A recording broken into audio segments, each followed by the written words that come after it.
My husband turned cold and aggressive the moment I refused to move in with his parents. He pointed at the door, furious, and shouted that I should pack everything, take our son, and get out of his house for good. Janice's heels hit the porch steps before her car door had even finished swinging shut. Frank came up behind her, tie loosened, phone already pressed to his ear like he was calling in reinforcements. I watched them cross the driveway and felt something I hadn't expected to feel on the worst day of my marriage: calm. "What kind of stunt is this?" Janice said again, louder, like volume might change the paperwork on my dining table. "It's not a stunt, Janice." I set my purse down on the entry bench. Slow, deliberate, the way you move when you want your hands to look steadier than your heart feels. Derek told me to pack my things and get out of his house. I'm just making sure everyone understands whose house it actually is. Frank lowered the phone. "This is a family matter. We don't need lawyers standing in the living room." "Actually, sir," Peter said, stepping forward with the same unhurried patience he probably used on hostile judges. "Given that your son just verbally ordered his wife off a property she legally owns, a lawyer standing in the living room is exactly what this situation needed 45 minutes ago." Janice's mouth opened,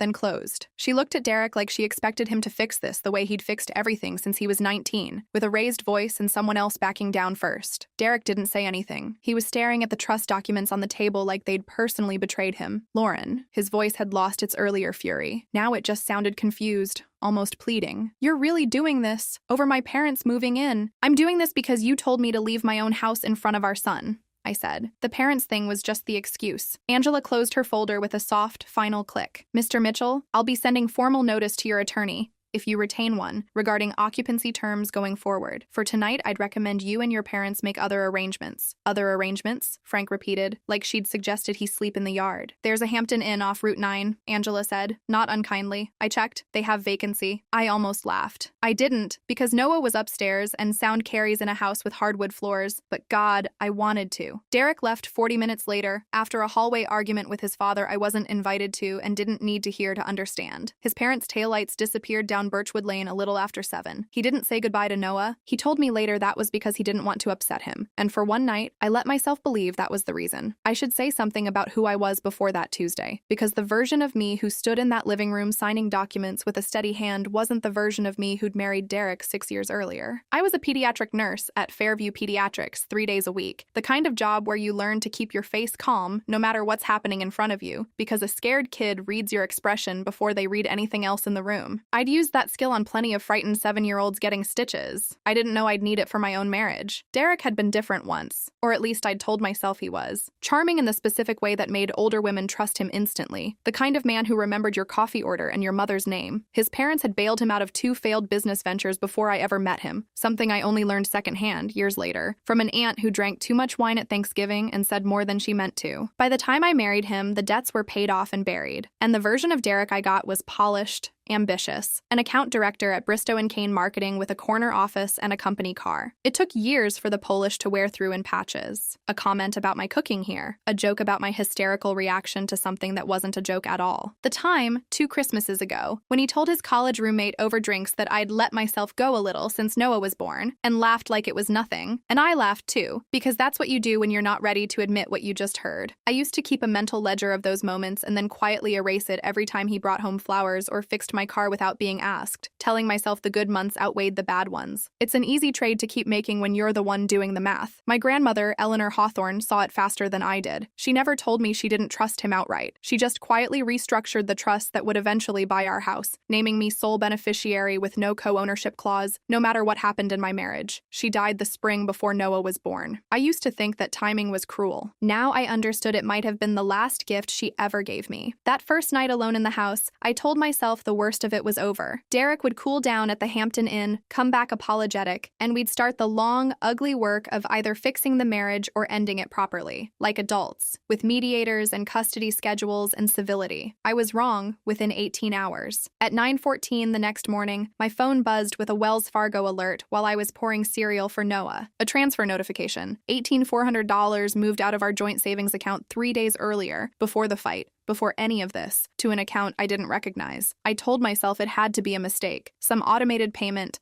a mislabeled transfer for the movers. Maybe Derek had prepaid a hotel for his parents and I just hadn't seen the receipt. People don't drain a savings account the same week they're planning to throw their family out of a house unless something's already been in motion for a while, and I didn't want to believe anything had been in motion. I wanted to believe this was still just a bad fight that had gotten out of hand. I called the bank from the parking lot of Noah's kindergarten after drop-off, my hands cold around the steering wheel even though it was July. The representative, a woman named Priya, walked me through the account history, while I sat there watching a crossing guard wave a line of minivans through. It wasn't one transfer, it was 4, recurring roughly monthly, going back 16 weeks, each one between $3,900 and $4,700, all routed to the same recipient account. Priya couldn't tell me who the account belonged to, privacy rules, but she could tell me the routing number traced to a credit union 2 towns over, nowhere near either of our workplaces. My stomach didn't just drop, it went hollow, the way it does right before you're told test results, that half second where your body already knows before your brain catches up. I called Peter. He told me not to confront Derek directly, to let the discovery process handle it, that anything I said in anger in a driveway could end up quoted back to me in a filing. I ignored him mostly because I am human, and I had just found out my husband had been quietly bleeding our savings account for 4 months while telling me we needed to tighten up before Noah started private kindergarten. I found Derek that evening in the Hampton Inn parking lot, waiting on me. He'd wanted to grab a few things from the garage. I didn't let him inside. I stood on the porch with my arms crossed and asked him, flat out, what the $18,000 was for. His face did something I'd never seen it do before. Not guilt.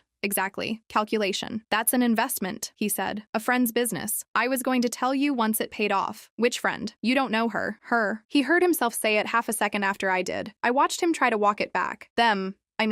The company. But it was already out, already sitting on the porch between us like something that had crawled up from under the boards. Janice, who'd apparently ridden along and was sitting in the passenger seat of Derek's Honda Pilot with the window cracked, called out that I had no right to interrogate her son on his own porch. I didn't bother telling her it wasn't his porch. I'd made that point once already that week, and it clearly hadn't taken. I went back inside, locked the door, and sat on the kitchen floor for a while, because sometimes that's just what your body decides to do, and there's no dignified way to stop it. For 2 days, nothing happened, and I made the mistake of thinking that meant things had stalled out. Then, on Thursday night, I couldn't sleep, and I opened the Ring app out of habit, the way you check your phone at 1 a.m. for no good reason. I scrolled back through the day's motion alerts and found one from 2:11 a.m. the night before. Derek's Pilot parked at the curb, headlights off. Derek himself moving in and out of the garage side door, the one whose code the locksmith hadn't changed, because I hadn't thought to tell him about the garage. I told myself it was golf clubs, work files, things that were genuinely his, things I wouldn't have minded him taking if he'd just asked. Then I watched him carry out my grandmother's cedar jewelry box, the one that had sat on Eleanor Hawthorne's dresser for 40 years before it sat on mine, and set it in his trunk like it was nothing. Behind it went the small fireproof document safe from the closet, the one with our marriage certificate, Noah's birth certificate, and copies of the original trust paperwork Angela had given me. My hands were shaking so badly I had to set the phone down twice before I could call Peter. Legally,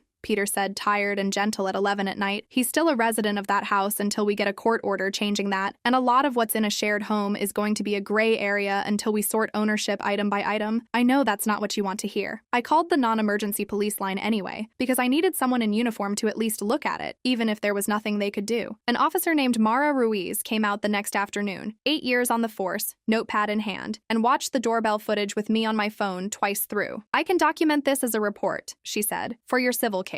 But since he's not currently under any restraining order, and the home isn't fully separated from him on paper yet, this is a civil matter, not a criminal one. I'm sorry, I know that's a frustrating answer. I was starting to understand that "I know that's a frustrating answer" was going to become the sentence I heard most often over the next month, for more people than I could count. That night, once Noah was asleep, I sat at the kitchen table with Melissa and made a list, the way she'd taught me to do with patient discharge instructions when I was still in nursing school. Small, concrete, 1 column at a time, because a list is easier to hold than a feeling. Rekey the garage. Photograph every item still in the house. Call Angela about formally documenting the jewelry box and the safe as trust property, not marital property, so at least there'd be a paper trail if he tried to claim otherwise. Melissa poured us both wine we barely touched and said the thing I needed someone to say out loud. "You're not crazy," she said. I know it feels like everyone keeps telling you to wait and see. You don't have to wait and see anymore. You already saw. I held on to that sentence for longer than I probably should admit. The following Monday, I was at Fairview Pediatrics mid-shift when my phone lit up with a text from Melissa.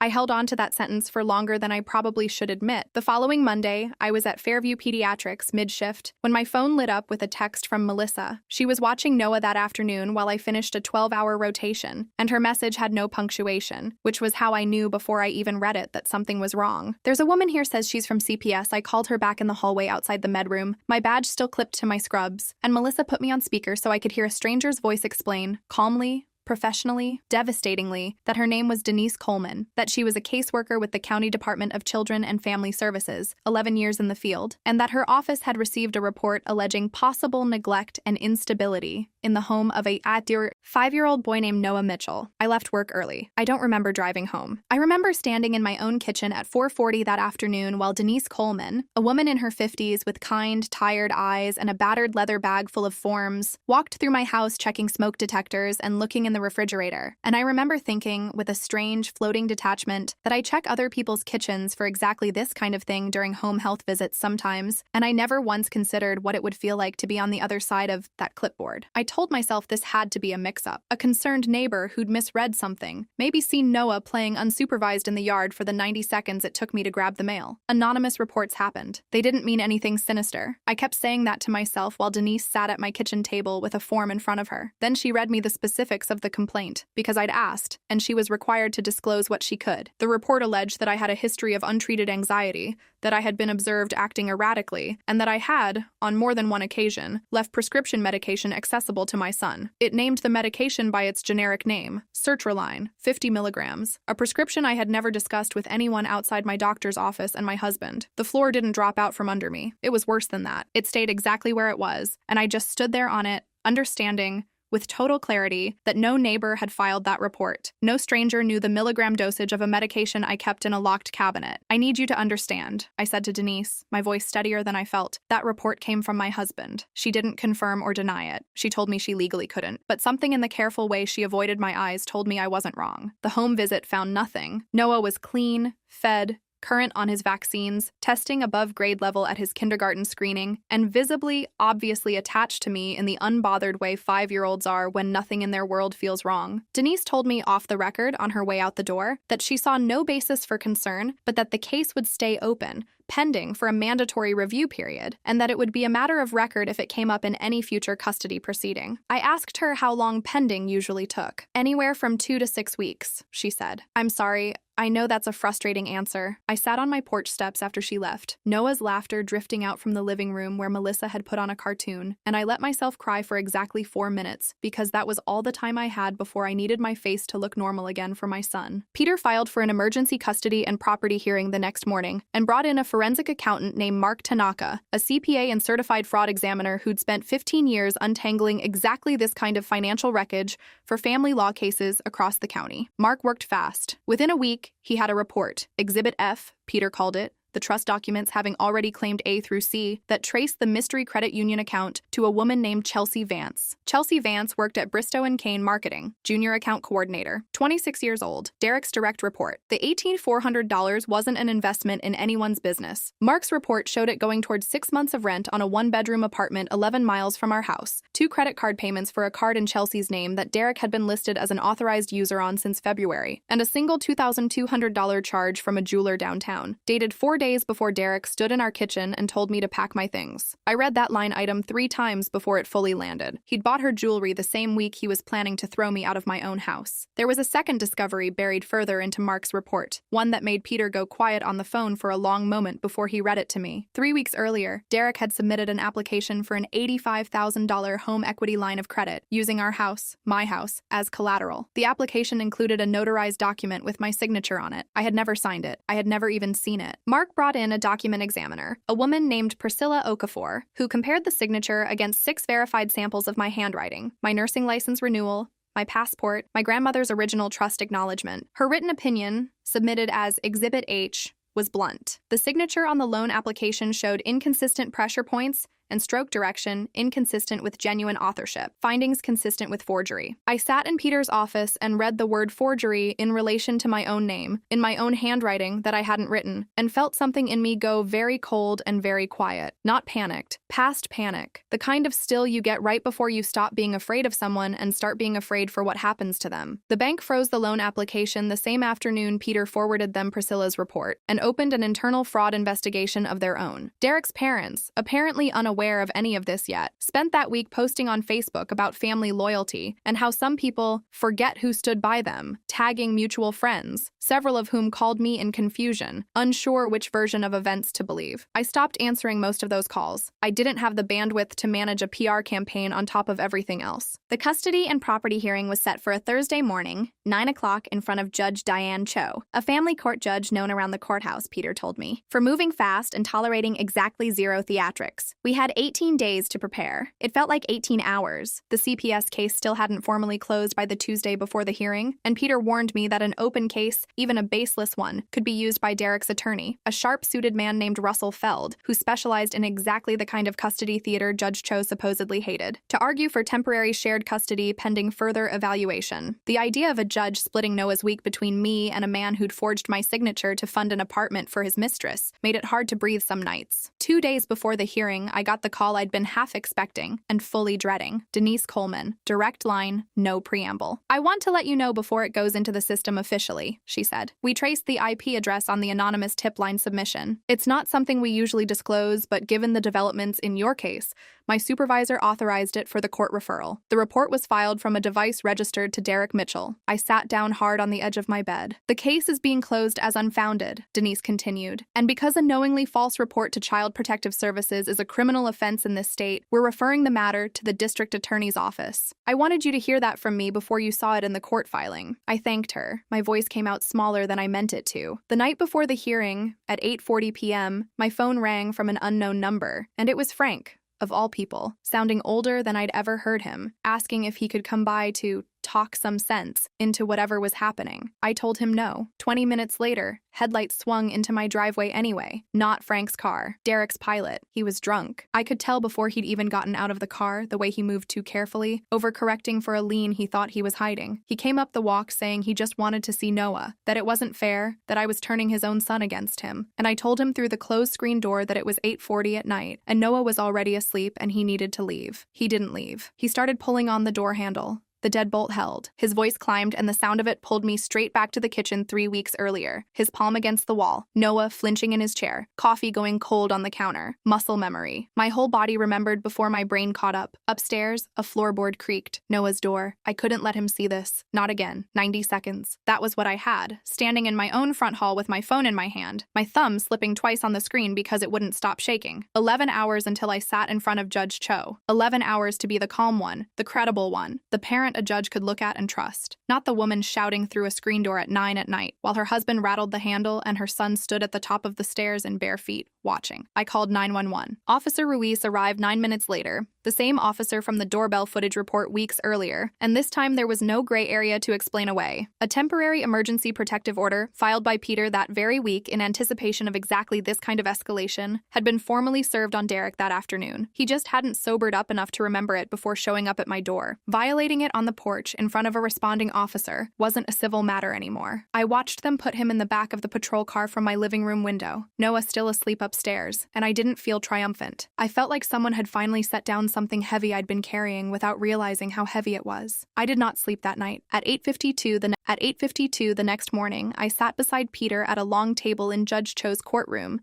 my hands folded so tightly my knuckles had gone pale, and watched Derek walk in beside Russell Feld, unshaven, wearing yesterday's shirt, his bail conditions clearly having left him no time for a change of clothes. Judge Cho did not waste time on theatrics, exactly as Peter had promised. She reviewed Exhibit F, Mark Tanaka's forensic accounting report, and Exhibit H, Priscilla Okafor's handwriting analysis, in near silence, her reading glasses low on her nose. She asked Denise Coleman, present by video from her office, to confirm the CPS finding on the record. Denise did, plainly, case closed, unfounded, criminal referral pending against the individual who filed it. She asked Officer Ruiz to confirm the events of the previous night. Officer Ruiz did, plainly. Mark Tanaka testified for 11 minutes, walking Judge Cho through the account trail line by line in the flat, unhurried tone of a man who'd clearly done this 100 times before and knew exactly how much drama a spreadsheet needed, which was none. When Russell Feld tried to suggest on cross-examination that the rent payments to Chelsea Vance's apartment could have been a loan between colleagues, Mark simply pulled up the joint authorized user credit card statement and read the jeweler's charge aloud, date and amount, without inflection. He didn't need inflection. The number did the work. Russell Feld tried valiantly to argue that his client's judgment had been clouded by the stress of a difficult separation, that the financial irregularities were a marital dispute, not a crime, that the protective order violation was a momentary lapse born of a father's love for his son. Judge Cho let him finish. Then she looked over her glasses at Derek directly, for the first time since he'd sat down. "Mr. Mitchell," she said, "in the span of 1 month, you attempted to force your wife and child from a home you do not legally own, diverted marital funds to support an extramarital relationship, forged your wife's signature on an $85,000 loan application, filed a false report with Child Protective Services naming your own son, and violated a protective order while intoxicated outside that same home. I am not struggling with this decision. She granted me full legal and primary physical custody, on a temporary basis pending the finalization of divorce proceedings. She extended the protective order to a full year. She ordered Derek's contact with Noah supervised, through a court-approved visitation center, until further review. She referred the forgery and the false CPS report to the district attorney's office as separate criminal matters, on top of the referral Denise's office had already made. Derek didn't look at me on his way out of the courtroom. I don't think he could. The consequences kept arriving in the weeks after, the way water keeps finding the low ground long after the storm has passed. Bristow and Kane opened an internal HR investigation once the forgery case hit the local court docket, and a reporter from the county paper's business section, working a routine courthouse filings check, ran 3 paragraphs under a headline about executive misconduct. Chelsea Vance resigned before they could fire her. Derek was let go 2 weeks later. The official reason was restructuring, which everyone in that office building understood to mean something else entirely. The condo Janice and Frank had been counting on filling with my dining room furniture sold to strangers instead, because the money they'd expected to save by moving into Derek's house evaporated along with everything else. I heard, secondhand, through a cousin of Derek's who still occasionally texted me out of some sense of decency, that his parents blamed me for all of it, that in their telling I was still the villain who'd humiliated their son in front of movers. I let that story exist somewhere out there without me. I didn't have the energy to correct it, and I'd stopped needing their version of events to be true in order to sleep at night. The forgery charge resolved 8 months later with a plea deal, restitution, probation, a permanent mark on his record that would follow him through every background check for the rest of his working life. The false CPS report cost him more in ways that don't show up in a court transcript. Supervised visitation only, twice a month, 2 hours at a time, in a beige room with a court monitor taking notes for a little boy who used to fall asleep on his father's chest. A year after that Tuesday morning at the kitchen table, I repainted the front door of the house on Birchwood Lane a deep, unapologetic blue, the kind of color Derek would have called too much. Noah started first grade that fall, reading 2 levels ahead, utterly unbothered by any of it in the specific, resilient way small children sometimes are, protected by the fact that we'd fought so hard to keep the worst of it away from him. He asked me once on the drive home from a supervised visit why Daddy always talked to him in the beige room instead of at home. I told him some grown-ups make choices that mean they have to earn trust back slowly, the same way he'd have to earn back screen time if he broke a rule. And he nodded, like that made perfect sense. Because to a 6-year-old, consequences are just the shape the world is supposed to have. I remember gripping the steering wheel a little tighter and thinking that if I could just keep explaining hard things to him in language simple enough to survive, we'd both be all right. Janice called me exactly once after the hearing, in the spring, her voice smaller than I'd ever heard it. She didn't apologize.